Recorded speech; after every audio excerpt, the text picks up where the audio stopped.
সবাইকে রাধে রাধে বন্ধুরা।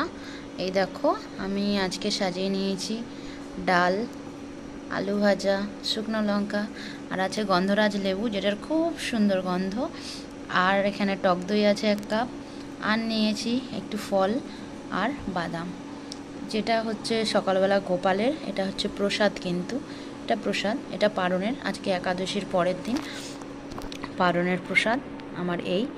তো যেহেতু চৈত্র মাস তোমরা জানোই ভাত রুটি কিছুই খাই না, তো আমি এইটাই নিই মেল, আমার প্রতিদিনের মেল এইটাই থাকে 3 বেলাই, যে যখন যেটা যেমন হয় সবজি ডাল যা হয় আর কি। তো তোমরা কিন্তু ভিডিওগুলো দেখো আর চ্যানেলটাকে অবশ্যই সাবস্ক্রাইব করতে একদম ভুলো না। তো সবাইকে রাধে রাধে, শুভ দুপুর।